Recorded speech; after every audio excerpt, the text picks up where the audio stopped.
بسم اللہ الرحمن الرحیم. السلام علیکم. یوٹیوب پر، فیس بک پر آپ مجھے دیکھ رہے ہیں. میں طارق متین ہوں. اس ویڈیو میں جو موضوعات ہمیں کور کرنے ان میں ایک شہباز شریف کے خلاف فیصلہ آیا ہے. شہباز شریف صاحب کے خلاف اس فیصلے میں لوگوں نے بتا دیا ہے کہ ہمیں شہباز شریف بطور وزیر اعظم منظور نہیں ہے. یہ فیصلہ میں آپ کو بتاؤں گا، اس کی تمام تر تفصیلات آپ کے سامنے رکھوں گا. بڑا بھرپور فیصلہ ہے یہ.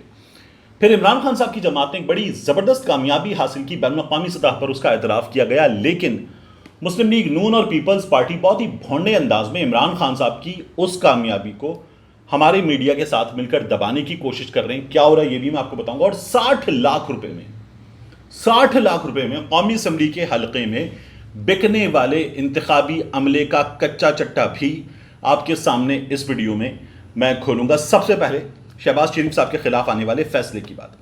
IRIS سروے کمپنی ہے، انہوں نے سروے کیا ہے اور سروے میں انہوں نے کچھ بنیادی سوال پوچھے. یہ سوال پوچھے گئے لاہور کے، ملتان کے، فیصل آباد کے، اس کے ساتھ ساتھ گجرانوالہ کے اور پنجاب کے کچھ دیگر شہروں سے. اور یہاں لوگوں سے پوچھا گیا ہے کہ کیا آپ سمجھتے ہیں کہ یہ حکومت جو ہے، یہ جس طرح عمران خان صاحب کہتے ہیں امپورٹڈ حکومت، تو یہ امپورٹڈ حکومت ہے.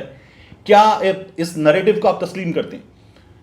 52% لوگوں نے کہا ہے کہ ہاں یہ امپورٹڈ حکومت ہے، یہ امپورٹ کر کے گردنوں پہ سوار کروائی گئی ہے، بٹھائی گئی ہے. 35% لوگوں نے کہا ہے کہ نہیں، یہ امپورٹڈ حکومت نہیں ہے. 52% لوگوں نے یہ فیصلہ دیا ہے کہ وہ عمران خان صاحب کے اس بیانیے کو کہ یہ امپورٹڈ حکومت ہے تسلیم کرتے ہیں، یہ سازش کے نتیجے میں اقتدار میں آئے ہیں. 13% لوگوں نے کہا ہے کہ وہ اس پر کوئی رائے نہیں رکھتے. اس کے بعد الیکشن کب ہونے چاہیے؟ عمران خان صاحب کہہ رہے ہیں فوری الیکشن کروائیے. عمران خان صاحب، قاف لیگ اور ان کے اتحادی جو اب ہمارے سامنے مجلس وحدت مسلمین اور JUIFA کا جو ٹوٹا ہوا گروپ ہے شیرانی صاحب کا، ان کی جانب سے کہا جا رہا ہے، تو یہ کہہ رہے ہیں فوری الیکشن کرواؤ. اس سوال کے جواب میں 67% لوگوں نے کہا ہے فوری الیکشن ہونے چاہیے. شہباز شریف صاحب اور ان کی اتحادی حکومت یہ کہہ رہی ہے کہ الیکشن اگست 2023 میں ہی ہوں گے، لیکن 67% لوگوں نے کہا ہے فوری الیکشن کروائیں. 30% لوگوں نے کہا ہے کہ اسمبلیوں کو اپنی مدت پوری کرنی چاہیے. 3% لوگوں کا یہ کہنا ہے کہ ان کی اس پر کوئی رائے نہیں ہے، وہ اس پر جواب نہیں دینا چاہتے. پھر شہباز شریف صاحب پر مقدمات ہیں، نیب کے بھی مقدمات ہیں، منی لانڈرنگ کی بھی مقدمات ہیں، FIA کے. تو کیا شہباز شریف صاحب کو ان بھرپور بھاری مقدمات کے ہوتے ہوئے وزیر اعظم ہونا چاہیے؟ یہ بات عمران خان صاحب تو کہتے ہیں، لیکن پاکستان سے UK تک جارج گیلوی بھی کرتے ہیں. دنیا بھر میں یہ بات ہو رہی ہے، ہیڈ لائنز لگی ہیں پوری دنیا میں. تو شہباز شریف صاحب کو وزیر اعظم ہونا چاہیے؟ اس سوال کے جواب میں 72% لوگوں نے کہا نہیں، شہباز شریف کو وزیر اعظم نہیں ہونا چاہیے. 19% لوگوں نے کہا ہونا چاہیے اور 9% لوگوں نے کہا وہ سوال کا جواب نہیں دینا چاہتے. 72% لوگوں نے شہباز شریف کے خلاف سروے میں فیصلہ دے دیا ہے. لاہور، فیصل آباد، ملتان، راولپنڈی، گجرانوالہ، یہاں مسلم لیگ نون کا اپنا بھی بڑا تگڑا ووٹ بینک ہے. یہاں سے یہ سروے ہوا ہے مئی میں اور جون میں، اور یہ فیصلہ شہباز شریف صاحب کے خلاف بہت بھرپور انداز میں دے دیا گیا ہے. اس کے بعد اسٹینفورڈ یونیورسٹی، دنیا کی تیسری بہترین یونیورسٹی، جو ٹاپ رینکنگ ہے اس میں تیسرے نمبر پر، انہوں نے ایک لسٹ رپورٹ جاری کی، ڈیٹیلڈ رپورٹ. یہ رپورٹ ہے frame works for a developmental welfare state, lessons from Pakistan احساس پروگرام. اب اس پر بڑی بات ہو رہی ہے. ہمارے یہاں پاکستان تحریک انصاف اور ان کے لوگوں نے کہا کہ جی دیکھیں، ہمارا احساس پروگرام جو ہے اس کو دنیا بھر میں پہلے بھی بیسٹ پروگرامز میں تسلیم کیا گیا، اور اب اس سے سیکھا جائے. یہ اسٹینفورڈ یونیورسٹی کی رپورٹ میں کہا گیا ہے. نون لیگ کے لوگ، پیپلز پارٹی کے لوگ کہہ رہے ہیں نہیں، یہ کیا کمال ہے، عمران خان کا کمال تھوڑی ہے، یہ بے نظیر انکم سپورٹ پروگرام کی بدلی ہوئی شکل ہے. احساس پروگرام نام بدلا تھا، آپ لوگوں نے کچھ نہیں کیا، تو یہ آپ کا کریڈٹ نہیں ہے، یہ آپ کا کریڈٹ نہیں ہے. اچھا، یہ جو اس کی خبر ہے، اور اس خبر پر اس کا آپ یوں سمجھ لیجئے کہ جو پریمبل ہے، جو ابتدائی کچھ کلمات ہیں، وہ شیئر کیے جا رہے ہیں اور میڈیا پر بیٹھ کر لوگ جھوٹ بول رہے ہیں. جیسے آج ڈان نیوز پر سینیٹر افنان اللہ بیٹھے ہوتے ہیں، انہوں نے کہا نہیں جی، پروگرام کی میں نے رپورٹ پڑھی ہے، رپورٹ میں لکھا ہوا ہے بے نظیر انکم سپورٹ پروگرام ہے، اور بے نظیر انکم سپورٹ پروگرام کی تعریف بنتی ہے. انہوں نے تو کچھ کیا ہی نہیں ہے. رپورٹ کیا ہے یہ میں آپ کو بتا دیتا ہوں. ہمارے یہاں یہ بحث ہو جاتی ہے، 81 صفحات کی رپورٹ ہے، لوگ اس رپورٹ کو پڑھتے نہیں ہیں اور حوالہ دے دیتے ہیں. رپورٹ میں صفحہ نمبر 14 پہ لکھا ہوا ہے بے نظیر انکم سپورٹ پروگرام کا کریڈٹ ہے. آپ کے سامنے رکھ دیتا ہوں میں. اس کے صفحہ نمبر 14 پہ لکھا ہوا پیراگراف میں an important change in the anti-policy framework came with the launching of the بے نظیر انکم سپورٹ پروگرام in 2008. تو یہ 2008 میں ان کی حکومت آئی تھی، انہوں نے بے نظیر انکم سپورٹ پروگرام لانچ کیا تھا. اب ہمارے یہاں پاورٹی ایلیویشن پروگرامز پر اس سے پہلے بیت المال اور دیگر جو پروگرامز تھے ان کے ذریعے کام ہو رہا تھا. یہاں لکھا ہوا ہے بے نظیر انکم سپورٹ پروگرام کے بارے میں, which expanded the coverage of anti poverty programmes beyond their previously limited scope. اس کا دائرہ بڑھایا گیا. پھر آگے لکھا ہوا ہے BISP was an unconditional cash transfer program and became the largest social safety net in Pakistan with nearly 5.7 million families benefiting. 57 lakh خاندان بے نظیر انکم سپورٹ پروگرام سے فائدہ اٹھا رہے تھے. آگے مزیدار چیز لکھی ہوئی, the program expanded over time to include conditional cash transfer in the وسیلہ تعلیم initiative.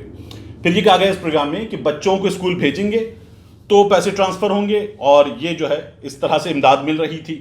اچھا کام تھا بچوں کو اسکول بھیجنا. لیکن اس میں لکھا ہوا ہے other programs launched under BISP focused on livelihood generation and became deeply controversial over time and were closed. پھر ان کے اکثر پروگرامز بند کرنا پڑے کیونکہ یہ متنازع ہو گئے, کرپشن اتنی نظر ہو گئے.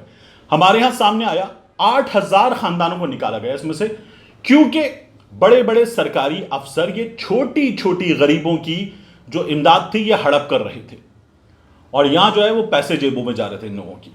پاکستان پیپلز پارٹی سے وابستہ لوگوں کے نام آئے اور پھر یہ نام نکالے گئے. پھر یہ لوگ حکومت میں آئے دوبارہ, انہوں نے وہ نام بھی ڈال دیے. یہ بھی اب وہاں بھی ہمارے سامنے رپورٹ ہوا ہے. تو BISP کو اس رپورٹ میں بھی کنٹروورشل کہا گیا ہے. یہ لوگ اس کا کریڈٹ لیتے ہیں. احساس کی تعریف ہوئی ہے.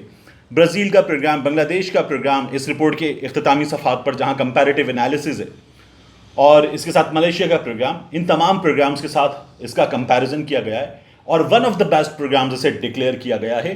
یہ ہے اس کی حقیقت. ہمارے یہاں لوگ رپورٹ پڑھتے نہیں ہیں, اس کا پریمبل پڑھ کے جو ہے وہ فیصلہ دے دیتے ہیں. تو یہ نون لیگ اور پیپلز پارٹی اور ان کے ساتھ میڈیا اس کو دبانے کی پوری کوشش کر رہا ہے کہ احساس پروگرام جو ہے عمران خان صاحب کی حکومت کی کامیابی اس کو دبا دیا جائے. پھر آخر میں ہم آپ کو بتاؤں ڈسکا کا الیکشن, بڑی بات ہوئی, دھند تھی اور دھند چھا گئی تھی اور سب کچھ اس میں PTI نے جو ہے وہ بدعنوانی کی نظر کر دیا, PTI نے دھاندلی کی نظر کر دیا, اس لیے PTI ہار گئی تھی. نوشین افتخار یہاں سے جیت گئی تھی, سیدہ نوشین. ہوا کیا تھا, یہاں 20 لوگ جو ہیں وہ لیٹ پہنچے, بہت صبح پہنچے. انہوں نے کہا جی بڑی شدید دھند تھی. بعد میں اب ایک رپورٹ آئی ہے, پولیس آفیشل وہ وعدہ معاف گواہ بنے اور انہوں نے کہا جی عثمان ڈار, ان کے بھائی اور فردوس شقاوان اور PTI کے کچھ لوگ, ان لوگوں نے 3 لاکھ روپے میں یہ بندے خریدے تھے. 3 لاکھ روپے میں یہ بندے خریدے تھے. جو 20 لوگ غائب ہوئے تھے, 60 لاکھ روپے لگائے تھے. قومی اسمبلی کے حلقے کے الیکشن پہ 60 لاکھ روپے کی بدعنوانی کی تھی, اور یہ PTI کے لوگ کر رہے تھے. اب یہ کنٹروورشل ہے, یہ ایک بندے کا اقبالی بیان ہے, وعدہ معاف گواہ بنا ہے وہ, لیکن آپ دیکھیے کہ یہاں اس کو جو ہے وہ الیکشن کمیشن آف پاکستان نے تسلیم کر لیا ہے.